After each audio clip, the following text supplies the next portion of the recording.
What's up, everyone? This is Lord Yankee of Lord Yankee's Comics, and I'm back with another video. I was trying to do a live stream, but apparently you have to wait 24 hours.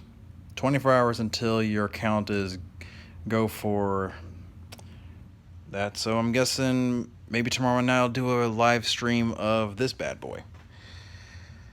Halo Tales from Slipspace. I'll save that book for tomorrow. But I had one of our first comments actually talking about Lady Mechanika, and I'm like, good. I'm finally glad I got a fan on that.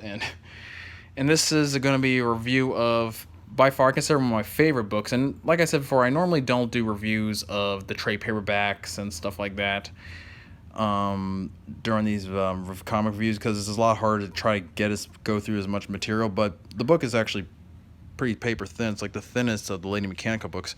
So the recapping for anyone who doesn't know, Lady Mechanika is a steampunk sci-fi adventure story involving a woman who has no memory of her past and has been replaced her limbs, her arms, and her legs with mechanical appendages, with the mechanical limbs and stuff. So she decides to become a vigilante and goes after people who possibly have any idea on what made her into that. Of course, with no memory, she doesn't have much to go by. So she goes through the daily motions of it, solving cases, going after crimes, and then eventually stopping the bad guy, but also at the same time, which is most likely Blackpool Armories, which has nothing to do with her origin, but this helps because going on these cases kind of eventually does lead to giving her bits and pieces of her past. And from what I showed in the previous video, she encounters her, I call her doppelganger, which I actually over the weekend over this past weekend I had a kind of this was not a weekend, first Memorial Day weekend. I had an idea of calling her the faux Mechanika, the faux mech, that's what it is, yeah. And I have to say, by far, this book is actually probably the best one out of the Lady Mechanika stories. Although the Tablet of Destiny was pretty cool because that story is about pretty much an atomic bomb. But this one I really do enjoy, and this one fans will like. And I'd say it's probably the best one here, where what I got out of this book was, this is a woman who actually has a characteristic where this is where the SJWs and comic book pros modernly today fail miserably at, is strong female characters that women actually look like women. They have flaws, they overcome those flaws, and they kick some serious ass. And that's what we want out of a story. We want to have a strong female character we can relate to, and not a tiny 0.1% of the population care about, when in truth, we just want a good story. We just don't want the extra baggage that comes along with it. But I'm getting out of hand here. This is my favorite story, La Dama de la Muerte, which in Spanish I know is the Lady of Death, I believe. If there's any Spanish audience out there who knows that, just tell me the translation, or if not, I'll just Google it like everyone does for everything. Just like the rock station always said, I just Google it.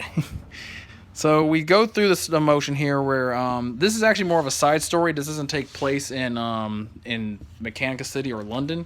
This is where Mechanika goes on vacation to, and these are your, before we go any further, we got the artist and the writer, of course, is Joe Benitez. And Joe Benitez is probably one of the prime examples I always talk about that defies Comicsgate and decides to go, whether, I don't think it was his original intention or not, actually goes and decides to create his own publication, which is Benitez Productions, and decides, I'm going to make my own comic publishing, just to publish Lady Mechanika, which, if you know, in the comic book community, we know Zach of Diversity in Comics, which is creating, which they were easily, was his publisher, Antarctic Press, got intimidated by a stubby psychopath, evil little man who has long past due his actual deed of being a good comic book writer, decided to, let's just intimidate them. And but that's a whole different story altogether. But long story short, your boy Zach, Diversity in Comics, is going to be creating Jawbreakers, which I highly recommend you go to his Patreon. Just type in Jawbreakers on Patreon, and you can pull up and give $25 down for his book. But we are talking more about Mechanika, and the artwork in this book is amazing. I mean, amazing art. I mean, amazing story too, where Mechanika decides to go to Mexico for vacation to get away from it all, and goes to the land of the dead. I mean, goes to during the Day of the Dead, and you have the bandits, the banditos, who raid and pillage villages and stuff, and intimidating, and going under the impression thinking that they're just that they're the ghosts and the demons of them, when in truth they're not. They're just a bunch of bandits just trying to take crap. I mean, that's all they are. And of course these towns do that, but little do they know that Mechanika comes to town originally just intended to go to Mexico, in the year we course look is 1869. So this stuff takes place a little bit prior to the events, I believe, of Tablet of Destiny. I'm not entirely sure, but I think, yeah, this is prior. And this is actually a really short story that reflects on Mechanika's backstory, like I was saying. And this kind of helps add up more to it. But this is long after she lost her memory of her original past. And this is part of her memory she's kind of regained now ever since having the mechanical limbs. And she goes to a small inn in a town, and that's where she finds out that there's that this little town celebrates the Day of the Dead. And at first she doesn't want to join it, and she meets a very nice family, a grandmother and his grandson who runs the inn. He's like, I bet you they're probably a little surprised, like, how many Brits do you normally get coming to Mexico? I mean, they tend to go to America or Canada, but everyone's around the world, even from the 19th century. And almost skip the page there. And so she's encountered with all these people, and there's one question I've been wanting to, and also meeting the granddaughter, also a young kid. I just want to know, meeting the granddaughter is like, you got those big red eyes. I'm talking about in general. Like, how do you go around with the big red eyes and no one notices? I'm guessing the sunglasses do help because, everyone sees that. If I saw those red eyes, I'd be saying that's hot, but most people will be saying that's kind of creepy. So they go on, and so she at first doesn't really want to do anything with it, but and this is actually kind of neat. She takes a nap. She kind of goes and gets a little, and these is what you'll notice in the books. She will occasionally get flashbacks at being a young girl getting captured and having these mechanical limbs. But it makes you wonder, how long has she had the limbs? And also you kind of think about, is she a clone because of her doppelganger or the faux Mechanika that we saw in the that short little story from Free Comic Book Day? We don't know. There's a lot more to Mechanika we don't know much about, and I really am curious to see where Joe's going to go, where Benitez is going to go with the story. And the phone's ringing, and I don't care because I'm not going to answer because it's a shitty telemarketer. Pardon my French. And the family gets ready for Day of the Dead, and in the midst of it all, they get ready to go, and she decides to get dressed up in festivities for the occasion, because apparently she does have a love interest that passed away in an American named Dallas. They don't really explain, I think we explain much what happened to Dallas, but so she thinks it's probably best to go and honor the Day of the Dead and maybe get that opportunity to see her. And I'm going to probably have to skip a couple pages for the copyright gods. So until then, I just got to skip the good page. I'll skip to the good part. You can go and admire this little vacuum here. It's a Dyson, See, I'm not endorsing it or anything. I don't give a crap. I mean, I don't give money to anything like that. But endorsing? No, I am not. You're just looking at it for the sake of just your viewing pleasure. And, okay, here's a good part we get to. So they go through this little gathering, and it turns out a kid from the neighboring village comes in and is seriously mauled. It kind of looks like that chimpanzee thing that happened in Connecticut, almost 10 years ago. That woman got her face ripped off and crap like that. Yeah, but this thing looks pretty bad, and this is the 1800s, so I'm assuming there's no face transplant. No face transplants. But yeah, for seriously, people, don't. This is a public announcement from Lord Yankees Comics. Do not adopt chimps. They're fun to look at in the zoos. They're fun to toss bananas to them. and maybe be the recipient of their feces. Seriously, don't. But yeah, don't adopt chimps. Back to the story here again. Great artwork from Joe Benitez, and look at this. I mean, this. Are we getting this right now from SJW Marvel? No. Are we getting this from DC? Yeah. But it's the indie developers, the indie writers that are the ones who are going to be the future in terms of writing. Like, and that's what like people like Ethan Van Sciver says, Captain Cummings, a lot of these people. Even I'm saying this because when you become independent, you have your own writing to do your own book, and Joe Benitez does a good job of that. Well, this was really cool. This was my favorite part. I liked. I mean, he warns him about the neighboring town has been attacked. I mean, and they mauled his face badly, and of course, I mean, he does die, unfortunately. But this is a part of the story where Mechanika, I believe, her faults become the thing that drives her to become a very well established and liked character.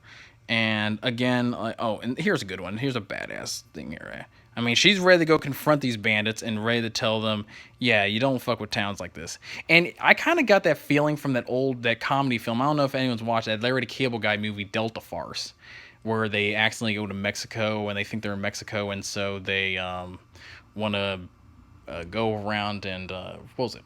And they think they invaded Iraq, but it turns out they're in Mexico, and so they fight off the bandits in Mexico. They fight off the bandits, and I can't remember exactly how much that movie, because it's been years since I've watched it. Was it Jerry Tejo or it's a guy from Spy Kids? I just know him from Spy Kids, but good movie too. But this one's obviously a little bit more serious, and she knows she's in Mexico, not in Iraq. Although we had her go into what was it, in the Middle East in one of the other episodes, Northern Africa, and encounter the I guess called Sand People, but that'd be politically incorrect. But this channel, Lord Yankee, doesn't give a crap. And of course, the copyright gods are coming among us, and I'm going to have to.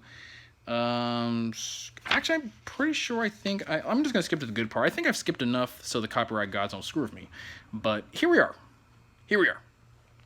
people.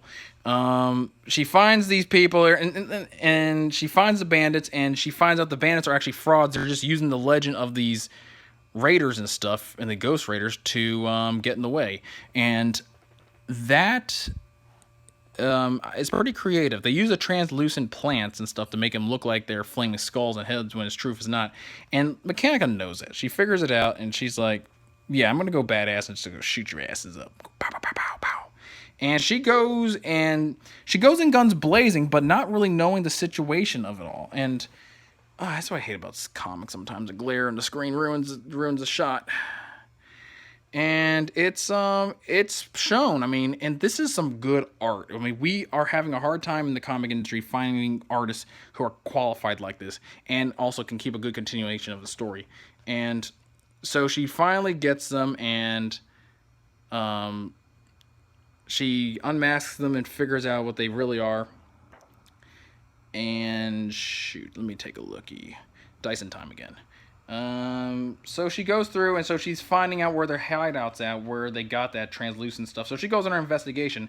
This is the part of the story that I say is the quintessential part that makes it known that female characters and protagonists in general like this, they can be pretty, but they can also not be Mary Sue's and just everything handed to them. That they get their asses kicked down just like anyone else, just like any other thing, and they actually decide to make a character worth liking. She goes to free the other people that were held captive by these bandits, exploiting them, only to find out she saved the few. Because you know that saying, the needs of the many outweigh the needs of the few? But in this case, she saved the few, but at the same time, the bandits knew where she came from initially, and they go and they burn out that town where that grandmother is and the grandson and all, and they all die. She sees them hung and actually there, and so of course Mechanika, devastated by this. See, this is a prime example of how a comic book and how can female protagonists can have flaws, learn from their mistakes, and get back on the horse. Well, in the story here, it's going to be literally, she's going to get back on the horse and actually press on and lead to victory and tell these guys to go suck a big one. And it's a good story. It's really good, and not many of the and like I said, not many comics do that, and this is a prime example. It's like the industry can do it. Oh my god! And oh yeah, and then when she's grieving about the loss in the town, those bandits who just screwed the place up shot her. And oh my god, this is such a cool artwork. This is so cool. I gotta do a live stream on the bigger books, so for the fans who want to know what this stuff is about. And so she's going through her dream phase. Damn, that's so cool. So everyone else is all up in heaven, whether or not if you want to believe in the afterlife. I sure as hell do, because I'm hoping they're, because I'm thinking who's gonna be in the afterlife for me. I'm hoping Anna Nicole Smith. That's just wishful thinking, though. And she bumps into her former lover, Dallas, who was from San Francisco, because they met there in California somewhere. But then she says, yeah, it's not your time. Your time to get up. Because there is some needing to be done. And so apparently she gets in that really sexy outfit. You can see some side boob. Side boob. Side boob. But good side boob. So she gets up, and apparently the medicine guy from the very beginning of the book healed her. And now she's going on a crusade against to whoop some ass. And this is where she just goes Rambo on them. Like, she goes Rambo. And I would even think John Rambo. And I would even say this. She could very well, if the circumstances right, could easily whoop Chuck Norris's ass with her revolver. Like I said, very slightly. Chuck Norris would have to have an off day, which is very rare, but it is possible Chuck Norris could have an off day. And when Chuck Norris has an off day, bam! Mechanika whoops his ass. And here you go. She goes in, just knife here, like slash, hack, slash, go. Yeah. And so she goes on a whole killing spree. So she's not going to leave any remorse. And see the horse you rode in on. The horse you rode in on. And you got to think about the mechanical limbs on these 19th century stuff, too. I mean, I don't know what to tell you. I mean, that is some pretty impressive ingenuity, whoever built this for Mechanika. And, of course, even her friend Archibald Lewis is completely flabbergasted by it. So we cut to the scenes here where she finds the rest of the bandits, and she kills them and brings them out for blood, getting revenge on these people. And so in here, she actually shows mercy for one of them. And this kid was a young guy. I don't think he really killed anybody, and he is just scared out of his death. I'm sure he probably pissed his pants. Oh, shit his pants. Oh, come on, we're not diversing comics here. I'm going to drop a couple F-bombs here and there, because this is TVG, and besides, kids nowadays, heck, by the time they're in middle school, they're dropping F-bombs left and right now.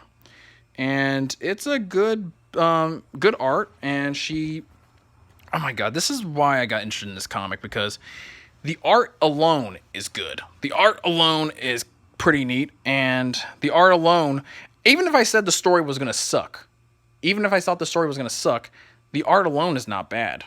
I really do enjoy this. I would just even skim through just to look at the pages, and I do that sometimes. And so she tells him to go, and now there's a new legend that's created out of that, and these the town folk they call her La Dama de la Muerte. And the story's done. I'd say overall, out of Lady Mechanika, of course, we here at Lord Yankees Comics go by the grade school system rating. By far, I give this books in general, I give it a solid A-. Pretty good. The only minus part I would say about I did not like is that I just felt like the story was a little short.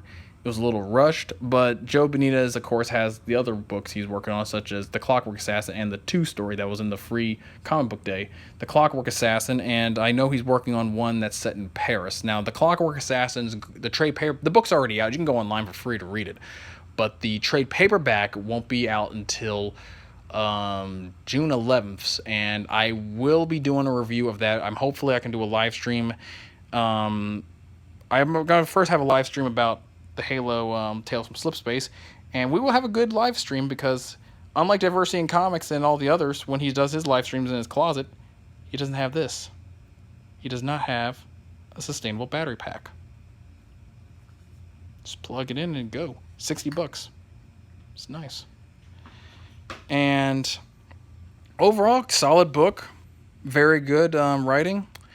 I liked it. It was really good, and I'm really am looking forward to Clockwork Assassin because I didn't read it online. I just wanted, because I don't like reading comics online like that. This is definitely not going to the box of shame. This book, actually, I keep it on the wall of. Actually, there is the box of shame, which is the crappy SJW books, and then we have the other one called the wall of. I call it the shelf of honor, the shelf or the wall of honor, where the good comics stay there. The wall of honor, though, we just visually know it's up there. And that's going to be really it. I hope, and this is actually, no, one other thing. This is actually a really prime example of a hashtag move the needle book. So if you see this at your bookstore, grab it and like, comment, and of course, share.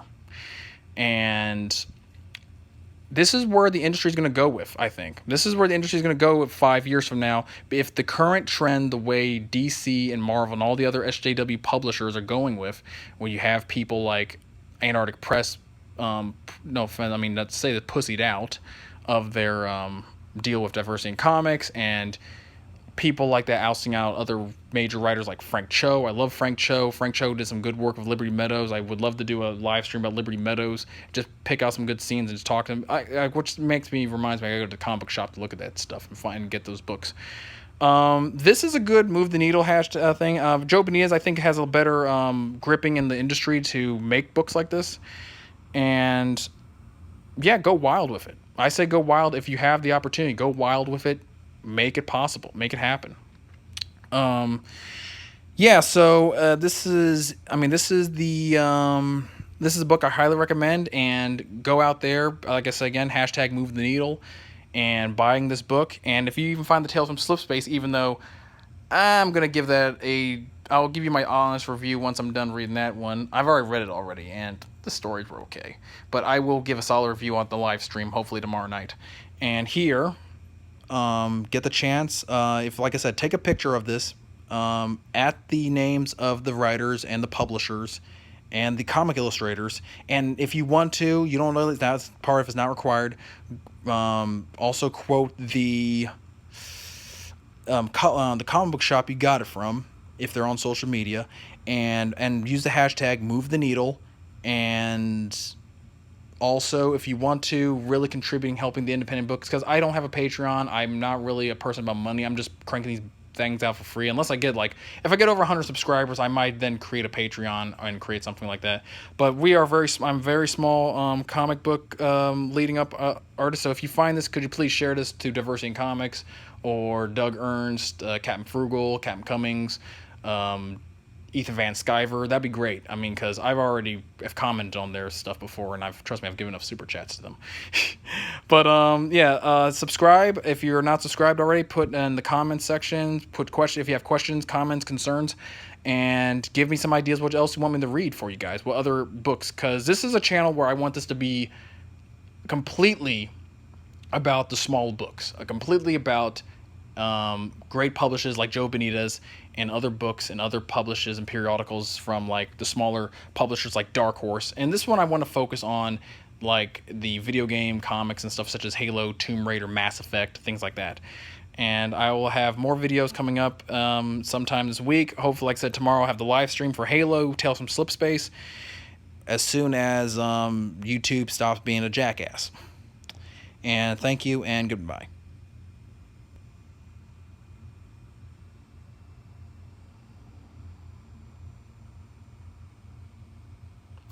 2 for 2, boobies.